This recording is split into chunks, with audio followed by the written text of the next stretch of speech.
तो एक खबर आजमगढ़ से, जहां पूर्व मुख्यमंत्री बहन कुमारी मायावती के जन्मदिन पर अम्बेडकर पार्क में उमड़ा जल सैलाब। आपको बता दें तो पूर्व मुख्यमंत्री बहन कुमारी मायावती का आज जन्मदिवस अम्बेडकर पार्क में बड़े ही धूमधाम से मनाया गया, जिसमें बसपा समर्थकों और कार्यकर्ताओं ने भारी संख्या में भाग लिया। कार्यक्रम की शुरुआत बाबा साहेब भीमराव अम्बेडकर और मान्यवर साहब कांशीराम की प्रतिमाओं पर पुष्पांजलि अर्पित करने से की गई। इस दौरान बहुजन समाज की एकता और अखंडता का संदेश दिया गया। कार्यक्रम में मुख्य अतिथि के रूप में उपस्थित नेताओं ने बाबा साहेब और कांशीराम के संघर्ष और उनके सिद्धांतों को याद किया। कार्यकर्ताओं ने संकल्प लिया कि वे बहुजन समाज पार्टी के मिशन को आगे बढ़ाने के लिए प्रतिबद्ध हैं।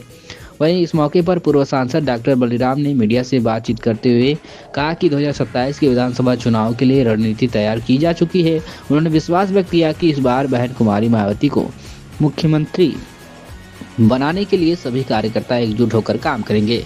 वहीं बहुजन समाज पार्टी के पदाधिकारियों और कार्यकर्ताओं ने एक बार एक स्वर में कहा कि 2027 में पूर्ण बहुमत से बसपा की सरकार बनेगी और बहन मायावती जी को फिर से मुख्यमंत्री बनाया जाएगा। इस अवसर पर सांस्कृतिक कार्यक्रम का भी आयोजन किया गया।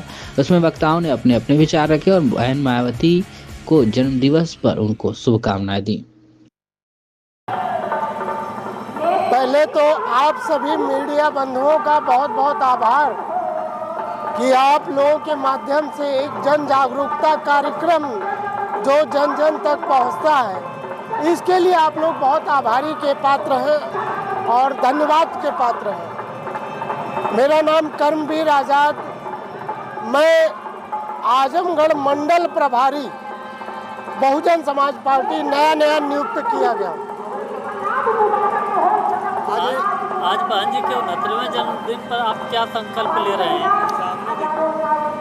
बहन जी के 69वें जन्मदिन के अवसर पर हम लोगों ने यह संकल्प लिया है कि बहन कुमारी मायावती जी को 5वीं बार इस उत्तर प्रदेश का 2027 में मुख्यमंत्री बनाने का संकल्प लिया।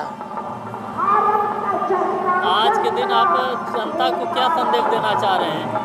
आज के दिन चूंकि यह जो बहन कुमारी मायावती जी का जन्मदिन एक जन कल्याणकारी दिवस के रूप में मनाया जाता है, जिससे आम जनता ये मैसेज हो कि बहन कुमारी मायावती जी के 4 बार के कार्यकाल में बहन कुमारी मायावती जी ने लैंड ऑर्डर, शोषितों, वंचितों, पीड़ितों और दलितों के हितों के लिए जो कार्य किया है, वह कार्य कितना कैसा है ये जन जन तक पहुंचाएंगे। और ये आज से यह आगाज हुआ, अंजाम आप आने वाला 2027 आपको दिखा देगा।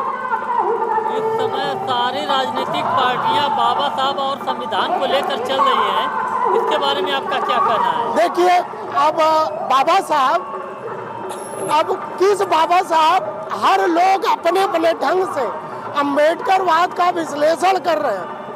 वो कांग्रेस जिसने अपने शासनकाल में कभी भी बाबा साहब को, जो बाबा साहब का उचित सम्मान था, वो नहीं दे पाई। 1990 में मान्यवर कांशीराम साहब के आंदोलन के बाद बाबा साहब को बीपी सिंह की सरकार ने भारत रत्न दिया। आज वो अम्बेडकरवाद की बात कर रहे हैं। आप ये बताइए, जो अम्बेडकरवाद, आरक्षण, बहुजन समाज पार्टी ने ठेकेदारी में आरक्षण 2009 में शोषितों, वंचितों, पीड़ितों की आर्थिक स्थिति को सुधारने के लिए बहन कुमारी मायावती जी ने दिया था। 2012 में अखिलेश सरकार ने यह कहते हुए कि प्रतिस्पर्धात्मक दरें और गुणवत्ता प्रभावित होने के कारण की कौन सी नीति जो थी समाज को छोड़ चुकी है, प्रभावित होने के कारण जो है ठेके में आरक्षण अविलंब समाप्त करने का निर्देश होता है। और मेरे स्वयं द्वारा एक RTI मांगा गया कि किस SC ST के ठेकेदारों के कार्यों की गुणवत्ता की परख की गई, जो कि आपने उसमें गुणवत्ता में खामियां पाई, और कौन सी कमेटी का गठन किया, उस कमेटी में कितने मेंबर थे।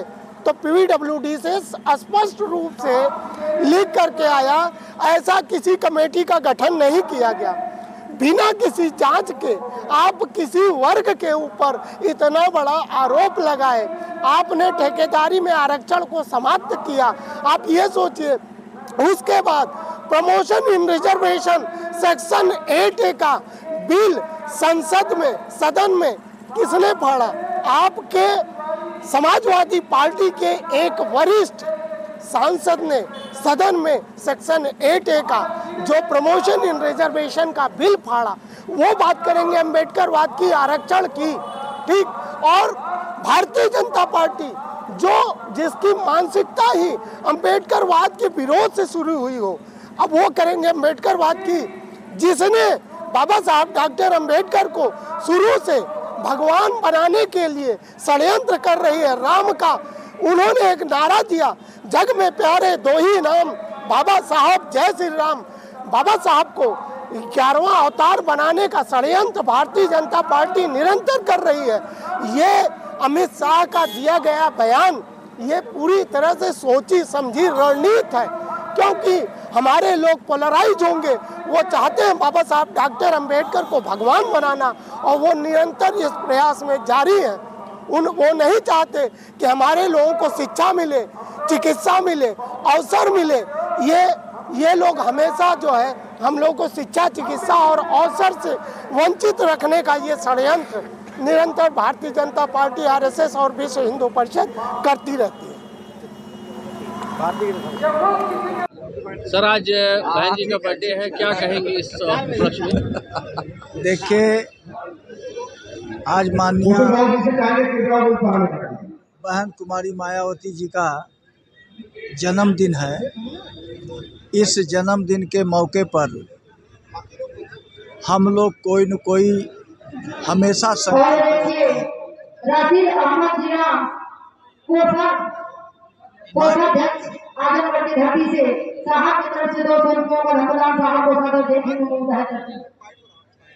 मान्यवर कांशी राम साहब जब जिंदा थे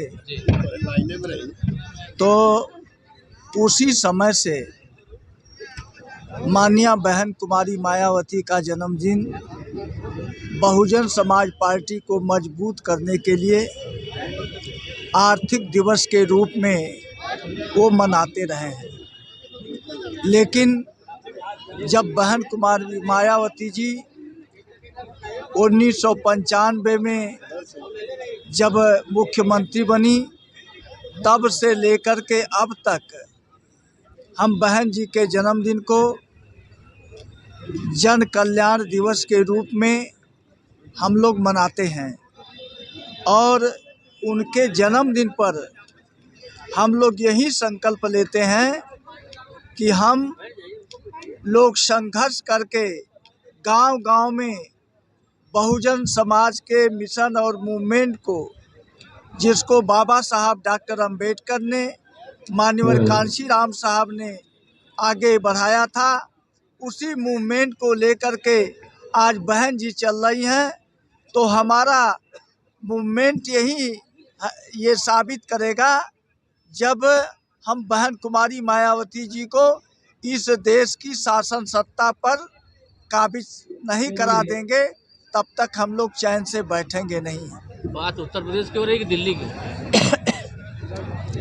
यह उत्तर प्रदेश में ही नहीं, पूरे देश में बहन जी की जयंती मनाई जा रही है। शासन सत्ता को कहाँ बैठाएंगे, दिल्ली में कि लखनऊ में? हम दिल्ली में भी बैठाएंगे, लखनऊ में भी बैठाएंगे।